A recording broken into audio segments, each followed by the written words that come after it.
Hai, sahabat YT Artikel 2. Apa kabar kalian semua? Semoga kalian semua dalam keadaan sehat. Amin. Sebelum melanjutkan ke ceritanya, jangan lupa tinggalkan like, komen, dan subscribe. Karena dengan like dan komentar kalian, yang semakin membuat admin semangat mengupload lanjutan ceritanya.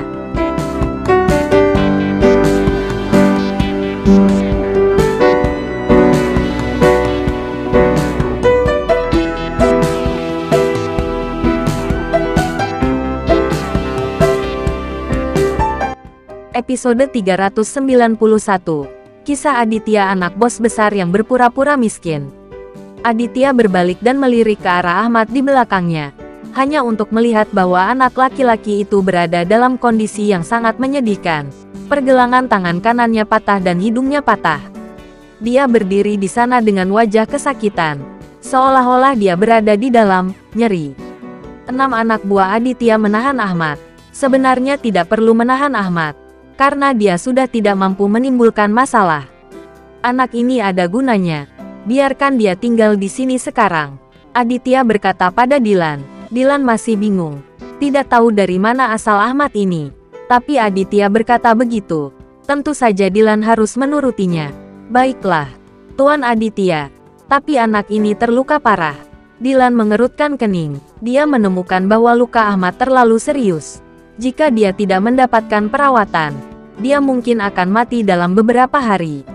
Aditya tersenyum tipis dan berkata, saya akan menanyakan sesuatu padanya dulu dan kemudian mengirimnya ke rumah sakit sebentar lagi. Setelah mengatakan itu, Aditya menarik kursi dan duduk, lalu mengaitkan jarinya ke Ahmad dan memberi isyarat agar dia mendekat.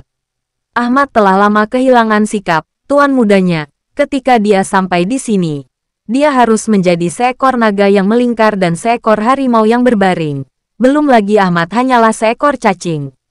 Ketika Aditya memintanya untuk datang, dia bergegas dan memandang Aditya dengan gugup. Katakan padaku, apa statusmu di grup pembunuh api merah? Aditya bertanya pada Ahmad dengan tenang. Ahmad cukup pintar. Dia sudah mengira Aditya pasti akan menanyakan hal ini padanya. Setelah memikirkannya, Ahmad berkata, Tuan Aditya, saya hanyalah karakter kecil, tidak layak disebut. Anda harus melepaskan saya, benarkah? Apakah kamu berani mengatakannya lagi? Wajah Aditya merosot dan dia bertanya pada Ahmad dengan dingin. Melihat mata tajam Aditya, tubuh Ahmad bergetar beberapa kali. Dia benar-benar ketakutan. Jika dia dipukuli oleh Aditya, dia akan hampir mati. Saya, Ahmad tergagap, berdiri di sana seperti orang bodoh. Leo dan Rinal ada di sini. Keduanya adalah yang terbaik dalam menghadapi pembicara yang tangguh. Tuan Aditya, serahkan anak ini kepada kami dan pastikan dia memberikan penjelasan yang jujur dalam 1 menit. Leo berkata pada Aditya. Aditya tidak mengatakan apa-apa. Itu sudah menjadi persetujuannya. Aku melihat Leo mengeluarkan belati dengan cahaya dingin dan melambaikannya di depan Ahmad. Hal ini membuat Ahmad takut sampai kencing. Dan dia dengan cepat berteriak kepada Aditya. Tuan Aditya, Tuan Aditya, jangan biarkan dia melakukannya. Kataku, aku katakan semuanya. Faktanya, Leo hanya mencoba menakut-nakuti Ahmad. Anak ini telah disiksa sedemikian rupa sehingga Leo tidak tahan lagi menyiksanya. Oke, mari kita bicarakan. Aditya berkata dengan tenang. Ahmad tahu betul bahwa meskipun nada suara Aditya tenang, dia mungkin akan memukulinya kapan saja. Jadi dia tidak berani bersikap kasar lagi.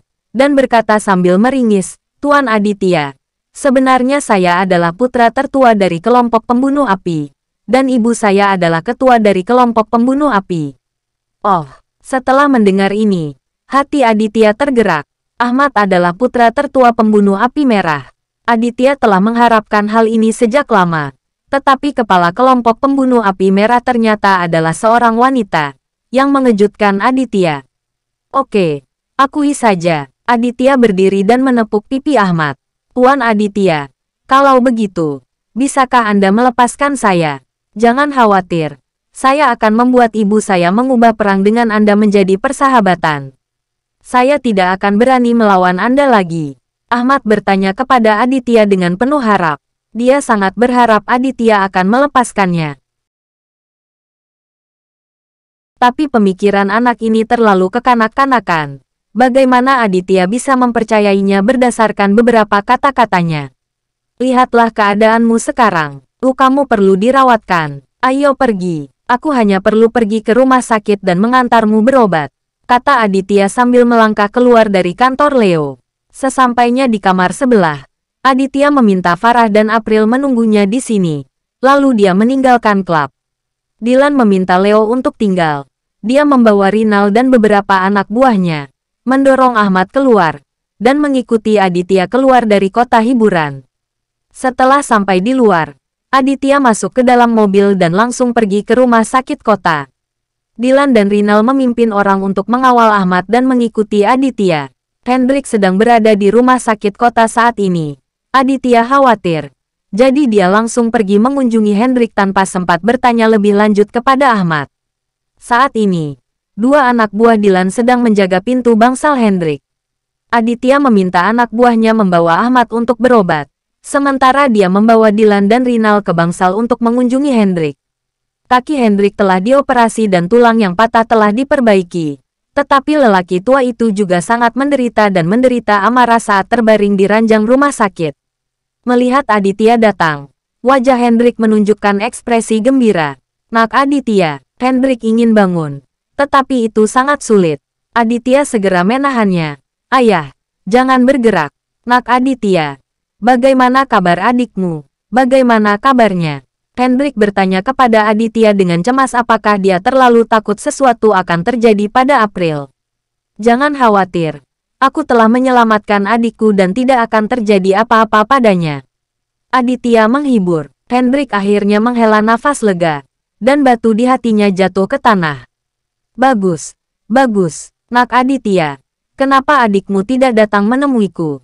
Hendrik berkata dengan ragu, aku ingin dia beristirahat dengan baik, dan aku akan membawanya menemui ayah besok. Aditya berkata sambil tersenyum. Hendrik mengangguk penuh semangat. Dia memandang Dylan dan Rinal yang berdiri di belakang Aditya. Meskipun dia tidak mengenal Dylan dan Rinal, dia tahu bahwa keduanya bukanlah orang biasa. Aditya terus berbicara dengan Hendrik di bangsal melihat ayah angkatnya menderita begitu banyak kejahatan tanpa alasan. Aditya merasa sangat tidak nyaman. Tanpa lelaki tua sederhana ini, Aditya tidak akan seperti sekarang ini. Dia akan selalu mengingat kebaikan ini. Aditya masih sangat marah ketika dia mengira semua ini disebabkan oleh kelompok pembunuh api merah. Yang paling penting adalah meskipun Aditya ingin menyelesaikan masalah ini sekarang, itu mungkin tidak dapat dilakukan. Kelompok pembunuh api merah tidak akan pernah melepaskannya. Oleh karena itu, Aditya mengambil kendali atas Ahmad, yang memungkinkan dia mengambil lebih banyak inisiatif. Lebih dari 2 jam kemudian, Ahmad selesai operasinya dan dimasukkan ke bangsal.